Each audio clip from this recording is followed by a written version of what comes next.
একের পর এক আওয়ামী লীগ, ছাত্রলীগ, যুবলীগ, ছাত্রলীগ তো পুরোপুরি নিষিদ্ধ। আওয়ামী লীগ সহ অন্য সংগঠনগুলো, অঙ্গ সংগঠনগুলো, তাদের কার্যক্রম নিষিদ্ধ আছে।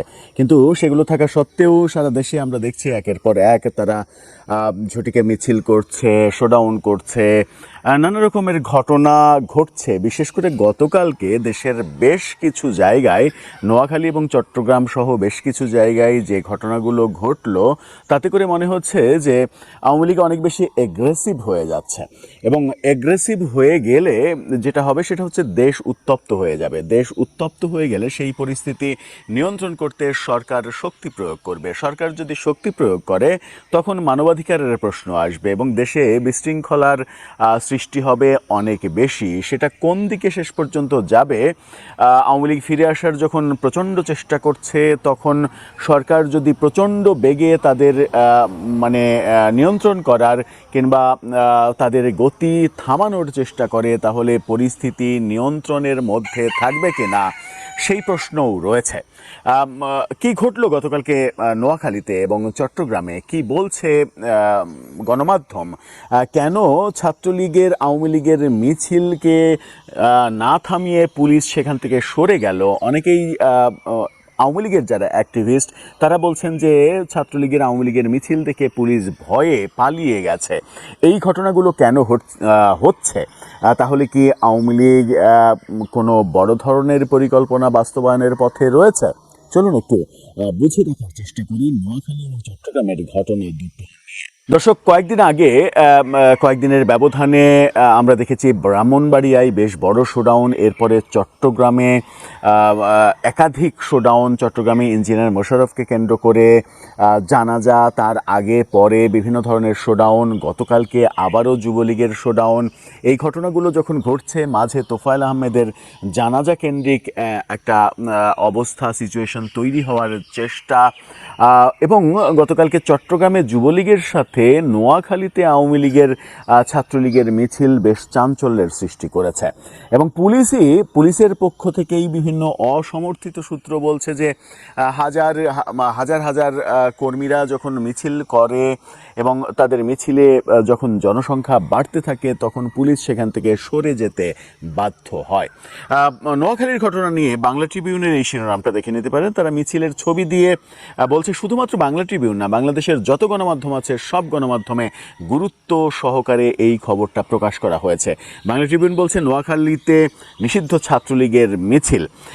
এই ঘটনা যখন বলছে তারা, তখন আমরা দেখছি যে ইত্তেফাক যেটা বলছে, ইত্তেফাকের শিরোনামটা দেখে নিন। ইত্তেফাকে বলছে, হাজারো নেতাকর্মী নিয়ে ছাত্রলীগের মিছিল, সরে গেল পুলিশ। অর্থাৎ পুলিশ সরে গেছে সেখান থেকে, পুলিশ তাদেরকে প্রতিহত করেনি কিংবা পুলিশ তাদের উপরে কোনো অ্যাকশন নিতে পারেনি। এই ঘটনা যখন আমরা নোয়াখালীতে দেখছি, তখন চট্টগ্রামে আবার দেখছি, চট্টগ্রামে কালের কণ্ঠের এই শিরোনামটা দেখে নিন। সেখানে বলা হচ্ছে যে এবার কাফনের কাপড় বেঁধে চট্টগ্রামে নিষিদ্ধ যুবলীগের মিছিল। নিষিদ্ধ যুবলীগ বলা হচ্ছে, যুবলীগ কিন্তু নিষিদ্ধ না, যুবলীগের কার্যক্রম নিষিদ্ধ, একমাত্র নিষিদ্ধ হচ্ছে ছাত্রলীগ। যাই হোক, তারা তাদের মতো করে শিরোনাম করেছে। এখন নোয়াখালীর যে ঘটনাটা, সেই ঘটনা চাঞ্চল্যের সৃষ্টি করেছে বটে। যুবলীগের যে কর্মকাণ্ড, কাফনের কাপড় নিয়ে চট্টগ্রামের শোডাউন, সেটাও ব্যাপক চাঞ্চল্যের সৃষ্টি করেছে। কিন্তু নোয়াখালীটা অনেক বেশি চাঞ্চল্যের সৃষ্টি করেছে, কারণ সেখান থেকে পুলিশ সরে গেছে, যেটাকে আওয়ামী লীগের অ্যাক্টিভিস্টরা বলছেন যে পালিয়ে গেছে। কি হয়েছে সেখানে? নোয়াখালীর সদর উপজেলায় আওয়ামী লীগ সভানেত্রী শেখ হাসিনার সমর্থনে বিক্ষোভ মিছিল ও সমাবেশ করেছে নিষিদ্ধ সংগঠন ছাত্রলীগের নেতাকর্মীরা। মিছিলের শুরুতে পুলিশ বাধা দিলেও এক পর্যায়ে তারা ঘটনাস্থল থেকে সরে যায় কিংবা সরে যেতে বাধ্য হয়, কারণ মিছিলে জনসংখ্যা বাড়তে শুরু করেছিল। এই ঘটনা ঘটে ইউনিয়নের ৯৯ ইউনিয়নের বাধেরহাট বাজারে। ইউনিয়ন ছাত্রলীগ ও যুবলীগের যৌথ উদ্যোগে এই কর্মসূচির আয়োজন করে তারা। জানা গেছে এই ছাত্রলীগ এবং যুবলীগের নেতাকর্মীরা মিছিল বের করলে পুলিশ তাতে বাধা দেওয়ার চেষ্টা করে, তবে পুলিশের বাধা উপেক্ষা করেই নেতাকর্মীরা মিছিল নিয়ে অগ্রসর হন এবং বাজারের প্রধান প্রধান সড়ক প্রদক্ষিণ করেন। এখানে খুবই গুরুত্বপূর্ণ ব্যাপার সেটা হচ্ছে যে এযাবৎকালে 2024-এর 5 আগস্টে আওয়ামী লীগের পতনের পরে আওয়ামী লীগ, ছাত্রলীগ, যুবলীগ যত মানে এই ঝটিকা মিছিল করার চেষ্টা করেছে, পুলিশ দেখলে কিন্তু তারা দ্রুত সেখান থেকে পালিয়ে গেছে। অনেক ক্ষেত্রে তারা গ্রেপ্তার হয়েছে। পুলিশ দেখলে তারা আর সেই অবস্থানে অবস্থান করেছে, এরকম ঘটনা এর আগে ঘটেনি, যেটা গতকালকে নোয়াখালীতে ঘটলো। এটা গত 2 বছরের মধ্যে সব থেকে গুরুত্বপূর্ণ ঘটনা, যে পুলিশ দেখে তারা আরো গতি বাড়িয়েছে, সরে যায়নি এবং বরং পুলিশ সরে যেতে বাধ্য হয়েছে। এই ঘটনা মানে বিক্ষোভ মিছিলে সভাপতিত্ব করেন নোয়াইন্য ইউনিয়ন ছাত্রলীগের সাবেক সভাপতি ও সাবেক ইউপি চেয়ারম্যান প্রার্থী আশরাফুল করিম চৌধুরী বাবু। সুধারাম থানার ওসি তৌহিদুল ইসলাম জানিয়েছেন, আগে থেকে টের পেয়ে পুলিশের একাধিক দল সেখানে উপস্থিত ছিল, কিন্তু পুলিশের বাধা উপেক্ষা করেই মিছিলটি সামনে এগিয়ে যায়। কোনো ধরনের অনাকাঙ্ক্ষিত ঘটনা এড়াতে এক পর্যায়ে পুলিশ সেখান থেকে সরে যায়। সে নিজেও স্বীকার করেছেন যে পুলিশ সেখান থেকে সরে যায়। অনাকাঙ্ক্ষিত ঘটনা কি ঘটবে? এখন যদি 10 জন 20 জন অস্ত্রধারী পুলিশ থাকে, তার সামনে তো 5,000 মানুষ কোনো ব্যাপার হওয়ার কথা নয়, কিন্তু পুলিশ সেই কাজে যায়নি। এই ধরনের কার্যক্রম ঠেকানোর জন্য অবশ্য 10 জন 20 জন পুলিশ সাধারণত যায় না, আরও বেশি যায়। সেই ক্ষেত্রে পুলিশ যে পিছু সরলো, পিছু হটলো, এই পিছু হটলো যে পুলিশ, তাদেরকে আবার আওয়ামী লীগের ফ্যাসিস্টের দোসর ট্যাগ দেয়া হবে কিনা সেই প্রশ্ন আসে।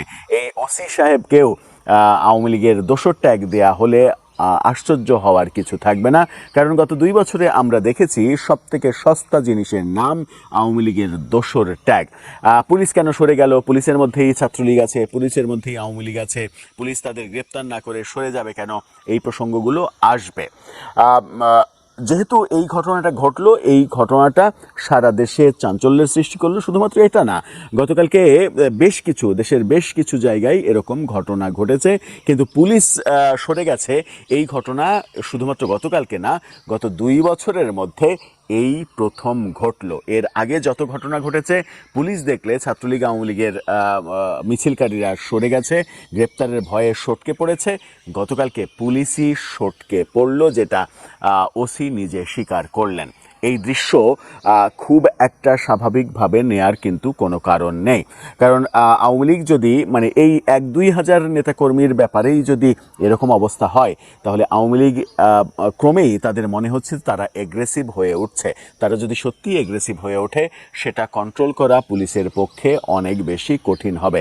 পুলিশ দিয়ে হবে না আদতে। পুলিশ দিয়ে এত বড় একটা দল যদি চায় যে মাঠে তারা একটা সিচুয়েশন ক্রিয়েট করবে, তাহলে কিন্তু তাদেরকে কন্ট্রোল করা একেবারেই কঠিন কাজ হয়ে যাবে।